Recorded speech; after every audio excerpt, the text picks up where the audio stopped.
You should be ashamed to call yourself Christians! You should be ashamed! That's why we need to stand up for the rule of law. Compassion is the rule of law. First, the shouting.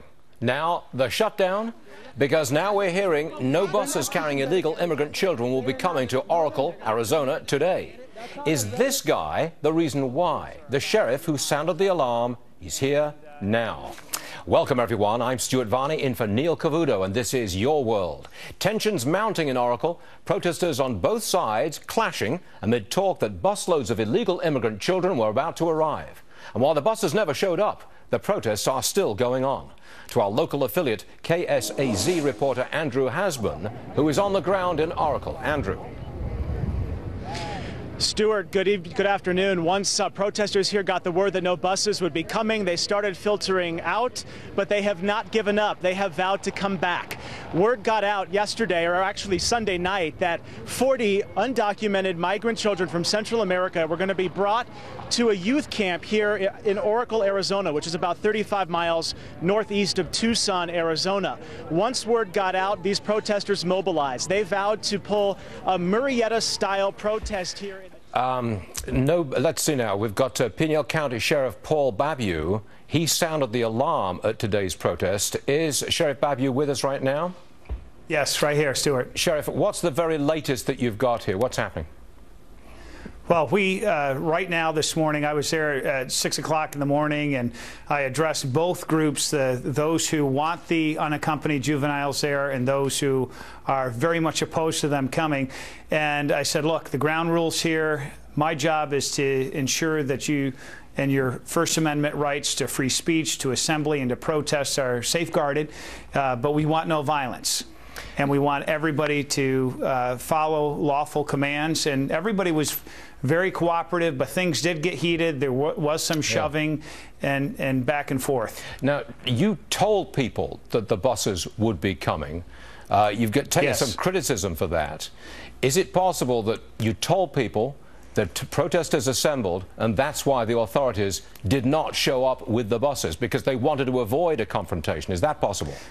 That is very possible, and this is where I'm sick and tired of our federal government doing things in secret.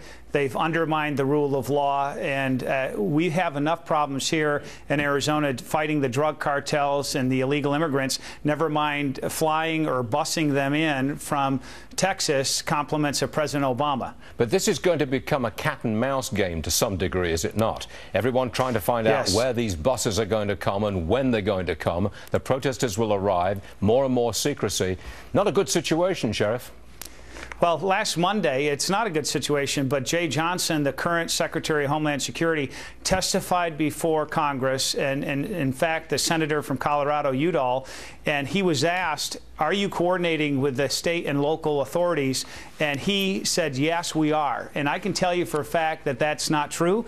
It's not happening. They tried to make this happen. Whistleblowers alerted me, the federal agents that said, Sheriff Paul, you need to be aware of this. And I called and confirmed this with the Sycamore Creek Boys Ranch, and they said, yes, 40 to 60 unaccompanied juveniles from Central America were in fact coming this week. Sheriff, you're a close observer of what's going on at the border itself.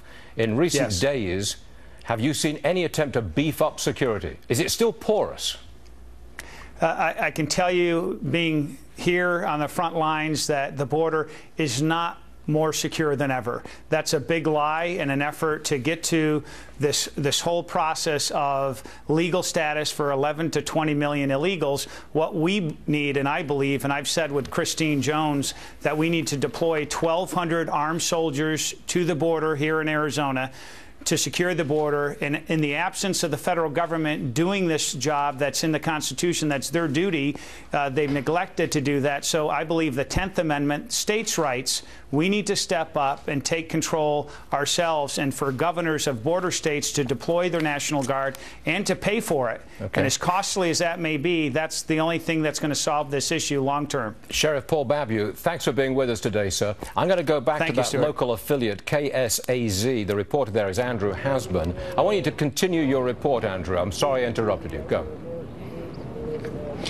No problem, Stuart. What we were saying was that when the word got out that the buses were not going to be coming, the protesters started to kind of filter out. Many of them are still here, but they have vowed to continue fighting. They are not giving up. They say when word comes out that the buses are coming back, if they come back, they will be here and they will again try to stop them. When we got word that the buses weren't coming, there was no reason given, but you can only assume that it was because of what was happening right outside that boys' camp.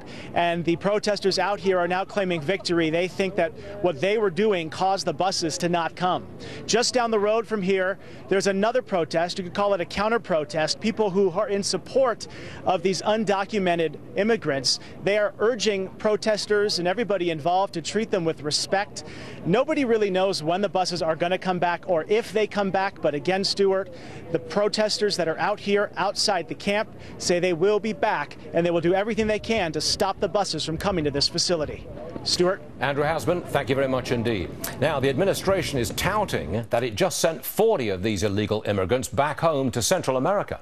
Republicans unveiling a plan today. They say we'll send a lot more home a lot quicker, but it will come at a price. To Mike Emanuel on Capitol Hill with the latest on this. Mike. Well, Stuart, there's the issue of paying to handle the more than 50,000 unaccompanied children now in this country. And then there's the issue of trying to fix the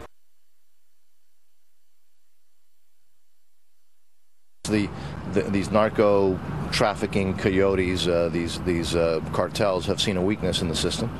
They've seen statements coming from the administration that they have used in order to, frankly, just increase the amount of people coming over. There's no doubt that the message went out, go across the border now, the United States won't do anything about it. That came primarily from the coyotes who were transporting these kids. There is a bipartisan plan backed by two Texans, Republican Senator John Cornyn and Democrat Henry Cuellar. It would speed up putting the children before a judge within 7 days after initial screening, and then judges would have 72 hours to determine what should happen with them. The idea is trying to speed up the processing of these young people.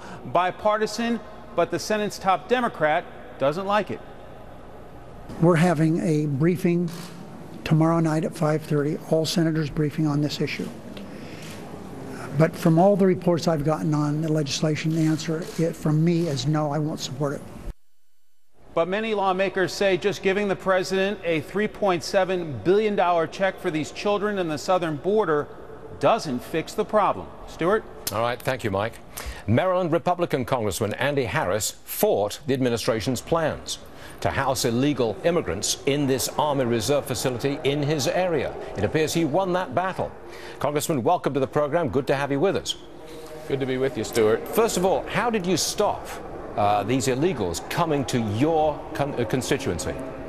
Well, when we found out last Thursday night that the Department of Health and Human Services was considering the site, the first thing we did on Friday morning is just let them know that when that appropriations bill moves through the House, we were going to put language in that appropriations bill to stop that center.